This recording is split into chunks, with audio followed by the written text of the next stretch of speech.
വായ്പുണ്ണ് കൊണ്ട് ബുദ്ധിമുട്ടുന്നവർ ഏറെയാണ്. വായ്പുണ്ണ് മാറ്റിയെടുക്കാനുള്ള ചില പരിഹാര മാർഗങ്ങൾ എത്നിക് ഹെൽത്ത് കോഡ് നിങ്ങൾക്കായി അവതരിപ്പിക്കുന്നു. പ്രധാനമായും നാവിന്റെ ഇരുവശങ്ങളിലും കവിളുകളിലും ചുണ്ടിന്റെ അകത്തും തൊണ്ടഭാഗത്തുമായാണ് വായ്പുണ്ണുണ്ടാവുന്നത്. നിരവധി കാരണങ്ങൾ കൊണ്ട് വായ്പുണ്ണുണ്ടാവാം. പല്ലിലെ മൂർച്ചയുള്ള ഭാഗം കൊണ്ട് മുറിയുക, ഭക്ഷണത്തിലെ കടുപ്പമേറിയ ഭാഗങ്ങൾ എന്നിവ കൊണ്ട് പലപ്പോഴും വായ്പുണ്ണുണ്ടാവുന്നത്.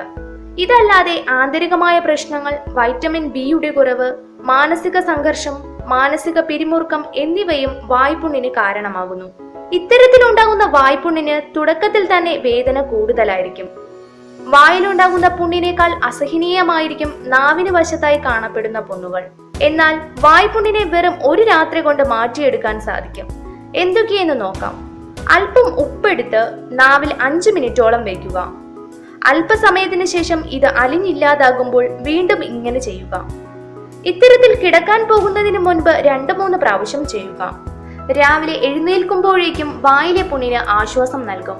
കിടക്കാൻ പോകുന്നതിന് മുൻപ് ഉപ്പ് വെള്ളം കൊണ്ട് കവിൾ കൊള്ളുന്നതാണ് മറ്റൊന്ന്.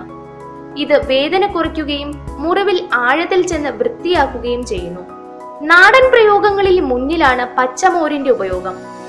നല്ല ശുദ്ധമായ പച്ചമോര് ദിവസവും 3-4 പ്രാവശ്യം കവിൾ കൊള്ളാം.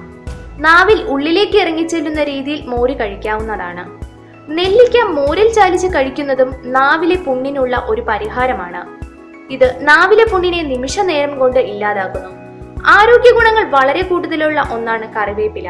കറിവേപ്പില നല്ലതുപോലെ അരച്ച് മോരിൽ ചാലിച്ച് ദിവസവും 3-4 പ്രാവശ്യം കഴിക്കാം. ഇത് നാവിലെ പുണ്ണിനെ ഇല്ലാതാക്കുന്നു. വായ്പുണ്ണിൽ അല്പം തേൻ വയ്ക്കുന്നതും ഗുണം ചെയ്യും. ദിവസവും ഓരോ മണിക്കൂർ ഇടവിട്ട് ഇത് ചെയ്യുമ്പോൾ നാവിലെ പ്രശ്നം ഇല്ലാതാകുന്നു. പൊതുസമൂഹത്തിന് ഏറെ ഉപകാരപ്രദമായ ഈ വീഡിയോ നിങ്ങൾക്കായി അവതരിപ്പിച്ചത് എത്നിക് ഹെൽത്ത് കോഡ്.